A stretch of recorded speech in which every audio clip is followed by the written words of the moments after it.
The temperatures are heating up and the weeds are out in full force. In this video, I'm going to show you how to get your lawn out of the weeds.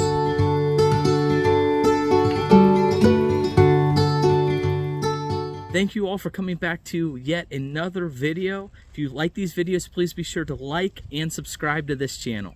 So as most of you have seen, our lawns are kind of really starting to ramp up. I know for me here, I've already mowed twice, and now as I start to look around the neighborhood and see different lawns, I'm really starting to see a lot of those weeds that we start to see early in our year. And so what I'm going to do in this video is go over everything you need to know to identify certain weeds, what to get, how to get rid of them, and just it'll be an all-inclusive guide covering most of what you're going to see for this time of year with our cool season grass. Now the first thing to know is that weeds are typically broken down into two categories: broadleaf and grassy weeds. Now whenever it comes to the difference between the two, typically grassy weeds are going to be the weeds that look very similar to the grass in your lawn, so they can easily be mistaken for something that should be in your lawn. Whereas typically with broadleaf weeds, you're going to see them in all different shapes, colors, and sizes. Some will have flowers. It'll be all different looks. So most of the grassy weeds are going to be much better off being handled with pre-emergence. And so if you've watched my last couple videos, I really dive deep into putting down a pre-emergent, what to get, what to look for. And typically, like when it comes to cool season grass, one of the main grassy weeds that we typically target is crabgrass. Now crabgrass, you want to jump on that early, because if crabgrass gets too developed, it gets very, very hard to take out with post-emergent, meaning you see it and you spray something on it. So with crabgrass and most of your other grassy weeds, you want to try to take them out with a pre-emergent, putting it down before the weeds show up in your lawn. Now when it comes to our broadleaf weeds, a lot of those are going to be handled with post-emergence. So some of that's going to be like your Scott's Weed and Feed that you see a lot in most of the stores. And then other of just the kind of the weed controls that you see in the stores, those are going to be post-emergence, mostly targeting your broadleaf weeds. Now you will get some control of some of the grassy weeds, but just know the effectiveness is typically a lot lower when it comes to the grassy weeds than what it is broadleaf weeds. Now just to give you a few examples, some of your broadleaf weeds that you're going to be seeing typically in cool season in the spring are going to be mainly dandelions. You'll see those everywhere. You'll see wild violet, and then one that's confused with wild violet a lot of times, you'll see creeping Charlie, you'll see thistle, you'll see plantain. So those are some of the main kind of ones you're going to start seeing in the spring. And you can see from the pictures I pulled up here, they definitely do not look like you're a good grass in our lawn. And so those are a lot of the weeds that you're probably seeing in your lawns right now or in the neighborhoods around you. So now one thing that I want to really kind of point out is you do not want to just randomly go start buying weed control from the stores, getting it and just start randomly spraying it on your lawn. You want to know what you're targeting. We don't want to get in the habit of just getting chemicals and just getting different things from the store and just hope it works on the stuff that's in our lawn. You want to start to kind of identify a couple of the problems you may be having in your lawn, or you may even be seeing in others' lawn, and then know how to specifically target it and take it out the proper way. Now one kind of trick and tip that I like to tell people is always check your edges first, because typically weeds are oftentimes going to show up on your edges, anything that's up against any kind of sidewalk or road, because the reason this is that this area here heats up quicker because of the asphalt or cement, and so it gets warmer quicker, and so a lot of times any weed seeds you have are going to germinate closer to the edges. Also, there's less competition for grass. So like you can see, my lawn's pretty thick right here, so there's not really much chance for survival there. But if he sneaks over here on the edge, he can try to get in right there. But too bad I caught on to his tricks, so I'll take him out here pretty quickly. But just know in general that your edges are typically going to always lead the rest of your lawn. If you start to see issues on your edges, you can know that, hey, it could be coming here soon to the rest of my lawn. Now I'm going to get into a lot more talk about dandelions, because those are one of the major things that are attacking lawns right now. but I recently took a trip to Ohio, and I was by a department store, and I want to show you what I found kind of in one of their side lawns there. But I want to show you guys what can happen if a lawn is not taken care of and weeds are left on their own. Okay, so here I am. I'm actually by a department store, and I'm kind of off in their little kind of median area here. And if you look here, this is a perfect example of something that's not tended, what will happen. Now, right in this little area, we have essentially everything that you're going to see with cool season grass and some of the weeds that you're going to see. So you can see here primarily the one that sticks out the most, if you're not zoomed in, is your dandelions. You see the bright yellow everywhere.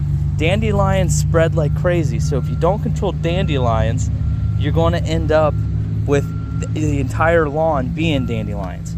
And you'll start to see these seed heads here, and they spread and spread and spread as the wind kind of blows, and next thing you know, year after year, you're getting more and more dandelions.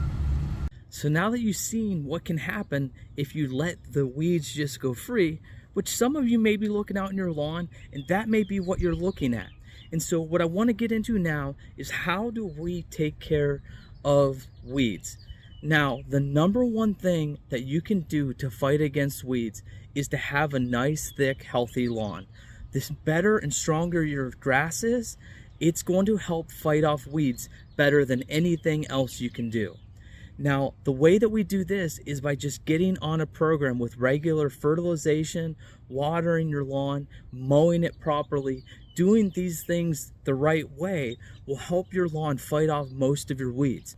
The next best practice for getting rid of weeds is putting down a herbicide to kill the weeds that you see in your lawn. Because we are dealing typically now with our weeds that we've seen in our lawn, we're going to be having to deal with post-emergence. So this is putting something down on our lawn to kill what's currently there. So typically what you're going to find in your local stores is going to be one of three things. You're going to find typically maybe a granular, which is typically going to be seen in your Scott's Weed and Feed. You're going to find a ready to spray, or you're going to be finding a concentrate. Now, when it comes to weed and feed, I typically do not recommend doing that, just because it's a much less targeted approach to taking care of the weeds. A lot of people just go see, oh, weed and feed, it's going to take care of whatever weeds, without even knowing necessarily what weeds they're targeting or what it targets, and they just buy it and throw it on their lawn. I'm typically not for just blanketed weed control, because I want whatever I put down on my lawn to be targeted for what I specifically need. And so that's why I'll typically stick with either the ready to spray or getting a concentrate to take out what I have. Now, when you look at your concentrates, which I have one right here, this is one that'll be pretty readily available in any of your stores. Now, you're going to see several versions of this by different brands, and most of them are going to be targeting very similar things and have a very similar makeup of what's inside of this.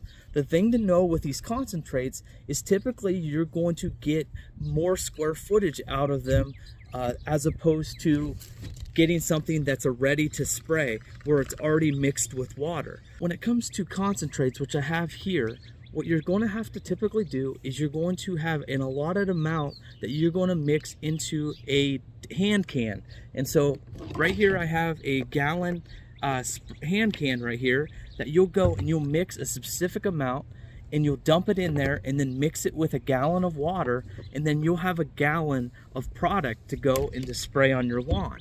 And now, so typically with these concentrates, you're going to see higher percentage of your active ingredients just because it isn't already really pre-mixed with water. As opposed to your ready to spray, this is already mixed with water. So all I need to do is shake this up a little bit, grab my gun, and start spraying it on the weeds in my lawn. And so this here isn't going to go as far as my concentrate. Those are the two types of herbicides that I'm going to talk about in this video here. But I also want to highlight what my favorite overall weed control is. Now, you're not going to typically find this in your stores. You can get this online. I know I typically have gotten it off of domyown.com. And so they typically have free shipping on it, but Speed Zone. This has by far been one of the most effective weed controls that I have used on most of the weeds that I see pop up in my lawn throughout the year. And so this is more of a next level kind of weed control, and so you're going to pay a little bit more for this than what you're going to typically see in your stores, but it's highly effective. And so when I was in the stores, I kind of took a look at a lot of the different products that were showing on the shelves just to see if there's much difference between them, because there was 3 or 4 different brands that I'd seen. And so when I looked at the active ingredients, most of the brands all had about the exact same makeup, very similar percentages of the active ingredients, and most of them had the exact same active ingredients. Typically, you're going to see things like 2,4-D, dicamba, quinclorac. So some of those things are going to be the typical ones that you're seeing in a lot of your weed controls in your stores. And so know that there's not too much difference between most of the stuff on the shelves. The big difference that you want to make sure when going to buy weed control at the store is that you're getting a weed control that is targeting only the weeds and not your good grass. This is a critical mistake that could easily be made if you don't take a time to actually read the label. So I'm going to show you here on the screen. You'll see some of the pictures I took of some of the things I seen on the shelves, and some of them may be labeled the same. And so the common one that everybody knows, people that aren't even into lawns, they know what Roundup is, and typically they always think, oh, Roundup, that kills everything. And so that's not just the case, because Roundup does make stuff that's safe for the lawn. And so always look for that key word like won't harm lawn or kills weeds, not your grass. It'll be some kind of advertisement on there that's going to stand out to you that lets you know, hey, I can spray this on my lawn. A few general guidelines that you want to follow when it comes to putting down weed control on your lawn. You want to make sure the temperature is within a proper range. Most of the weed control that you buy are going to have a temperature range, typically somewhere between about 45 degrees all the way up to between 85 and 90 degrees. If it's colder than that or warmer than that, you do not want to put weed control on your lawn, because you can either, one, not be effective, or you can really harm your grass if it's too hot. The next important thing to pay attention to is you do not want it to rain if you're putting down weed control. A lot of them will advertise different lengths of time for when they are rain safe. A lot of times it's going to be sometimes 3 hours, sometimes 4 hours. I've even seen 6 or 8 hours. And so typically, if it's going to be raining on the day you're wanting to spray weeds, I would typically just hold off just to be safe, because you don't want to spray product down on your grass just for it to get washed out and be wasted. Now here's a perfect example of a huge dandelion in this flower bed here. Now you can even see around it, it had seed heads and it dropped all the seeds. So you can see all the dandelion seeds that are right here in this flower bed that just dropped. Now, the one thing you'll know with dandelions is they'll be harder to spot when it's in the shade, because when the sun's not out, they stay closed. And so you can see all these here are all closed up. If they're in the sun, they open up wide, and that's where you see the bright dandelions sticking out. And so if it's shaded or a gloomy day out, you may not be able to notice dandelions in your yard as much. But just know, when they have their seed head, they drop the seeds all over the place and can absolutely take over a lawn just by how many seeds they can drop. Now, the other thing to know with dandelions is you do not want to get in the habit of just ripping them out and taking them out. The reason this is with dandelions is because they have a very, very deep root system. And so you can see here, just from these 2 dandelion plants that were kind of together there, you can see, man, this is a pretty thick root. Now, I accidentally cut it off short, so it went much deeper than what I actually cut it off there when I was trying to dig it.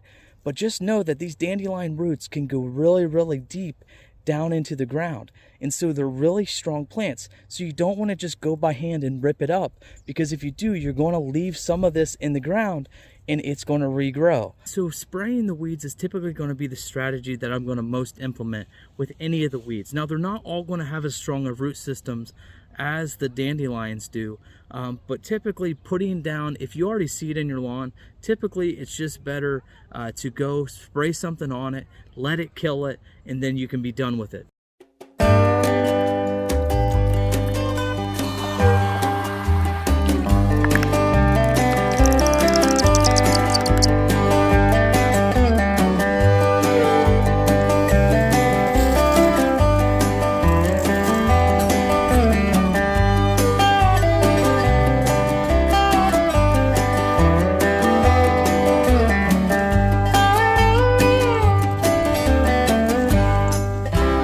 A gun like this that's already ready to spray, you just go spray it and you're good to go.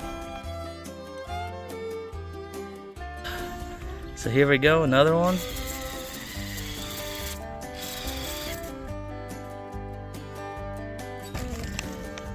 Crackweed. And then it doesn't just have to be dandelions. Most of these can be used for other weeds as well. So there you see we have a little bit of thistle in there. And there we go. That's all there really is to it when you're spraying it. You just want to hit it and move on. You don't want to go and just drench and soak everything. So with that, I hope you guys enjoyed this video. If you guys have any other questions on weeds or anything, be sure to leave a comment and reach out to me, and I'll be more than willing to help you guys with anything that it might be. Now, if you're unsure if the weeds you have on your lawn are covered by what you're going to buy, just read the label of whatever you're about to buy in the store, because it will have a listed out of what weeds it covers. I know this ready to spray one that I had here, it advertises 470 plus weeds. Now, there can be a wide variety of what it may cover, but just make sure that what you're getting at the store is actually going to be effective on the weeds that you have in your lawn. So with that, I hope you guys enjoyed this video. I'll see you guys next time when we get out of the weeds and into a beautiful lawn.